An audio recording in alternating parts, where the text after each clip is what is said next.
Welcome to Ginghamsburg Church in the background here, one of the most famous churches in America. Been able to mark it off my bucket list by coming speaking to some of the men. Matt Wainscott, the discipleship pastor, hung out with Matt today and talked about seeing them become more effective. Clark Miller, one of our area directors at Man in the Mirror, actually personally discipled Matt in the yesteryear time period. And now being able to serve together and watch what God is doing.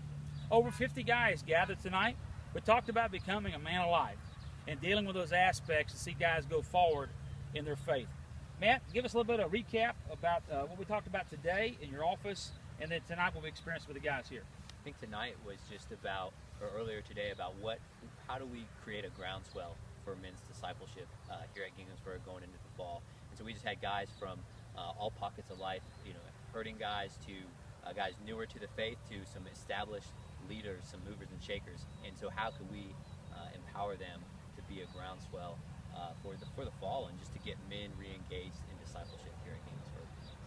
I'm so excited because I've been working with Ginghamsburg for about 3 years now, trying to get it to this place. And finally, we're going to have a Success That Matters in October kicked off with Pete Olson, and really excited about that and the trickle down for what that's going to do to the men of this congregation and this community. I think tonight was just really powerful because he just made it so easy. Coach K made it so easy as far as relationships. I mean, where are you already hanging out? Who are your friends? Where's your sphere of influence? And how can we just hang out with each other and just share the love and hope of Jesus and the people we already know in practical, just normal, not awkward ways. So I think it was a great night. Yeah. So we'll finish up in Ohio tomorrow, head to Indiana next, and then on to Michigan. So in this entire battle for men's souls, it's great to know we've got partners here attempting to disciple every man in the church, all 5 types of men. They were all represented in the tent tonight. And we're going to pray in the days ahead that truly God can take men further down this journey to biblical manhood so they can become a man alive.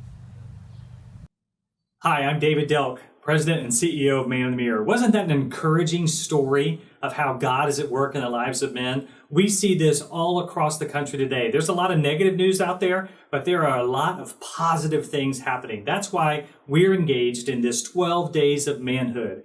Hashtag 12 Days of Manhood, telling the story about how men's lives are being transformed. You too can be a part of this movement. We invite you to learn more by clicking in the description to find out about the 12 Days of Manhood and how you can be a part of what God is doing in the lives of men.